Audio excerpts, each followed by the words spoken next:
7. Airbus A300. In order to build underwater reefs perfect for snorkeling and also preserve marine ecology, ships are often purposefully sunk.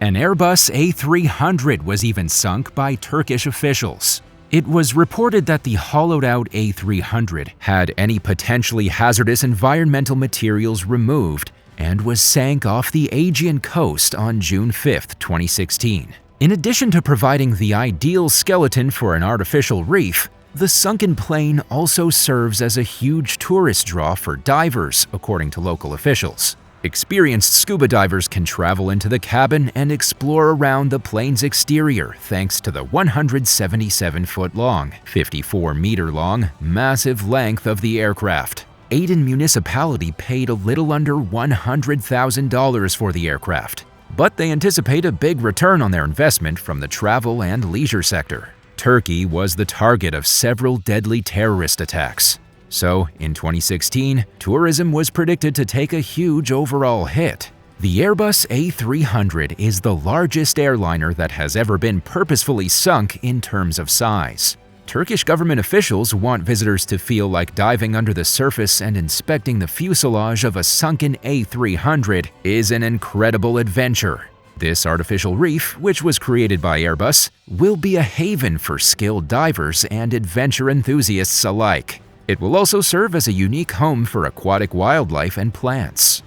6. Detroit Riprap.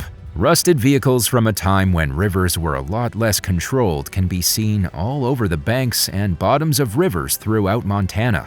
And some individuals were trying to figure out how to deal with the growing erosion issue. These abandoned cars were part of a 1950s erosion control project, where vehicles were hauled from junkyards and placed into rivers in an effort to stabilize the quickly eroding bank. The Detroit Riprap is a technique that involves inserting vehicle chassis into stream and riverbanks to stop erosion. Detroit Riprap refers to Motor City, the hub of American auto manufacturing, even though the Midwest is not the only region where cars are lined up nose down and door to door in bodies of water. It was a well-used method of repurposing old vehicles for quite a while.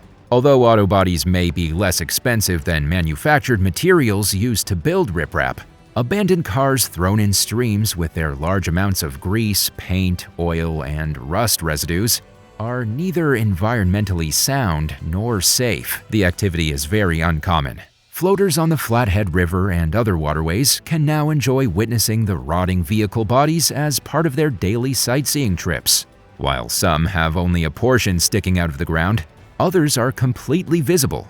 The embedded car corpses were eventually completely buried by the river's deposition of sand and soil. Similar to how the vehicles were buried, the river's many floods often entirely uncover them. Have you ever seen an abandoned underwater vehicle? Let us know in the comments and subscribe while you're down there. 5. Austin Overboard. In 1952, the British-made Austin A40 caused quite a commotion in Vancouver, British Columbia. 22 protests to be exact. Austin Motors Cars, official distributor from 1932 to 1948, was a Vancouver auto dealer named Fred Deely. Deely saw the value of the alliance and pushed Austin to produce a left-hand drive model to export in 1948. The compact four-cylinder Austin A40, which was available in multiple different body types, including a coupe, pickup truck, van, and even an ambulance, proved to be well-liked both in Western Canada and all over the world.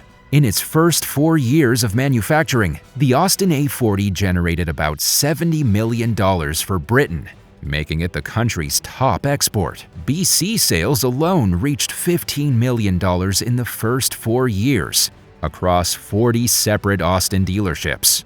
The distributor of the brand, Fred Deely Motors, was also by far the most prosperous Austin dealer in all of Canada. When he hosted a massive 10-day Austin of England event in Vancouver in August 1951, Austin city officials were present, and Deely's sales had already more than quadrupled from the previous year. Sadly, his good luck was about to experience a small problem. The Dutch ship Dongedijk, which was carrying 50 Austin A40 vehicles and light trucks, caught on fire in Vancouver's harbor on April 28, 1952. The ship was doused in salt water by a fireboat, which put out the flames but wrecked several of the cars that had otherwise managed to escape the blaze without a scratch. A few days later, the Vancouver Sun claimed that Austin executives made the decision to dump the damaged vehicles into Burrard Inlet, which is close to English Bay. According to an official, they didn't want anyone to be unsure when they purchased a vehicle. Additionally, they said they were making sure nobody would claim that the reason their automobile was acting up was due to fire damage. So, on May 9, 1952, under the observation of a customs officer, 22 damaged A40s were stripped clean of their tires and batteries, placed onto a barge, dragged to the entrance of Howe Sound, and then pulled one at a time into the sea by a tugboat. They were buried to their watery end. The Sun wrote a follow-up article after a tugboat crew was spotted dragging the bottom of English Bay, warning anybody hoping to get a free Austin or two that they should think about the consequences. They reported that the legal position was uncomfortable. The vehicle taxes weren't paid, and the business that paid to have them sunk still owed them a large amount of money. Evidently, the warning was effective. A partner with the public relations agency, Peak Communications in Vancouver, claims that the Austins have been left undisturbed ever since. 4. Sunken Hummer. On September 11, 2016, at about 6 a.m., Robert W. Kimball of Chittenango, New York, told his son to follow him as he drove his 2008 blue Hummer into a pond.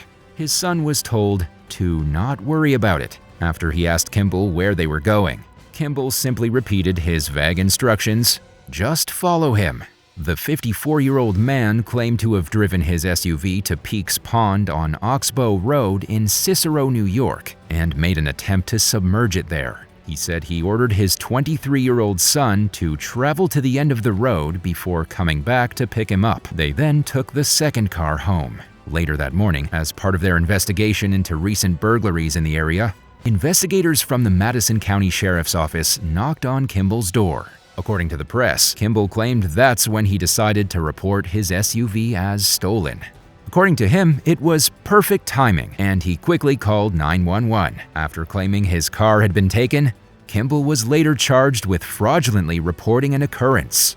An investigation led detectives to the conclusion that Kimball purposely submerged his automobile to avoid making loan payments. Kimball informed the police that he and his wife had been repaying an $8,000 to $9,000 debt taken out against the car for years. He said he no longer desired the vehicle and wanted to stop making payments.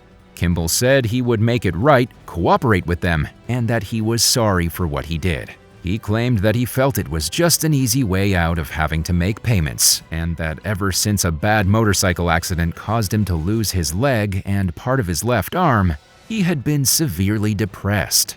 After learning about Kimball's drowned SUV, a homeowner who lives near the road where it happened gave surveillance video footage to authorities. The video showed the Hummer and a red Jeep going north, until only the Jeep returned about 7 minutes later, this time with a driver and a passenger. Kimball explained to the cops how he sank the Hummer. According to the court documents, he first said that he hit the accelerator and drove into the pond, but it didn't sink. Kimball claimed that after getting into the water, he tried submerging the car, but was also unsuccessful, so he just decided to leave it there. On that Sunday, police and firemen were dispatched to the pond hours later when some teenagers spotted the car and reported it to authorities. Officials weren't aware that the truck was empty right away, so they had to call in rescue divers. In court documents, Kimball claimed his son and wife were unaware of his activities. 3. $1 Million Point. When the American military abandoned the Vanuatuan island of Espiritu Santo after using it as a base during World War II, it left behind many infrastructure projects, including roads, homes, and runways. Its weirdest legacy are the items it dumped into the ocean, costing millions of dollars, just so the French and British couldn't have them for themselves. Off the edge of the Pacific Ocean's $1 Million Point, snorkelers and scuba divers now discover a startling sight: a fortune's worth of military tanks, weapons, and jeeps submerged beneath the ocean's waves.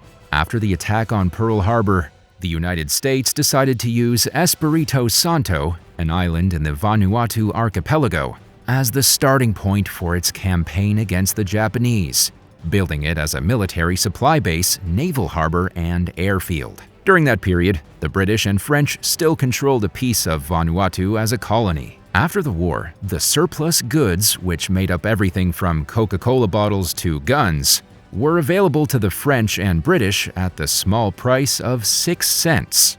But the colonists believed that American soldiers would have to leave the items behind for free if they didn't buy them. This did not sit well with the Americans. The military decided to transport all of the cars, supplies, food, clothes, beverages, and other things to a dock on the island's southern shore to offend the British and the French. The army then drove all the vehicles into the sea, used bulldozers to dump the leftover supplies over the dock, and drove them into the sea to ensure the European nations wouldn't be able to obtain the goods. Over the course of 2 days, commodities worth millions of dollars were destroyed and left at the bottom of the ocean. The native Vanuatuans were startled by the devastation and managed to recover what they could once the Americans left. The dumping contaminated the seas with debris such as rubber, metal, and other materials.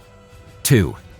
Michigan Underwater Preserve. Wayward ships have often used the Keweenaw Peninsula, which juts into Lake Superior, as a catcher's mitt. A variety of shipwrecks, including one that recently sank, can be found in the 103 square mile, 266 square kilometers park as a result. The U.S. Coast Guard cutter Mesquite wrecked in fall 1989. Storms over the winter battered the ship against rocks, rendering it irreparably broken. In the end, the ship was sunk in a body of water off the peninsula that was 110 feet deep. The wreck has since become the most popular diving site in the area. It is in good shape and has almost all of her equipment still on deck, making it perfect for diving. Near the ship's main body, a piece of the pilot house that was removed during the original sinking process is still visible. The Mesquite's interior is a favorite among many divers. Only extremely experienced divers with the right equipment should attempt interior exploration. At Eagle River, Eagle Harbor, and Copper Harbor, there are a few other shipwrecks. Both steamers and schooners from the 1800s and early 1900s are stranded here. Most of them have been disintegrated by waves and ice since they capsized in shallow water. Divers can see the construction of ships thanks to this technique. On reefs, there are boilers, pieces of machinery, and shattered hulls, but there isn't much penetration diving there. Because of this, these spots are particularly appealing to novice, intermediate divers, and underwater photographers. The Keweenaw is a well-liked location for investigating underwater geology formations as well as shipwrecks. There are significant copper resources in this area. In general, visibility in this preserve is excellent and often surpasses 35 feet. 1. World War I German U-boat. A German U-boat from World War I that was sunk by American bombers for easy target practice a century ago has been discovered by a team of shipwreck hunters off the United States East Coast. In early September 2022, the crew officially recognized the wreck as an Imperial German Navy submarine, SMU-111. After Germany's consent to an armistice in 1918, the British took control of the U-boat and salvaged a few of the early submarines for the U.S. to research and reverse engineer. The ship was then purposefully sunk by the U.S. Navy in 1922, but the location was kept a secret from the public. In early July 2022, remotely operated underwater vehicle, ROV divers, Eric Petkovic and his colleagues found the SMU-111 40 miles, 65 kilometers off the Virginia coast at around 400 feet underwater. The SMU-111 is the latest German U-boat to have been uncovered, after being one of the 5 from World War I.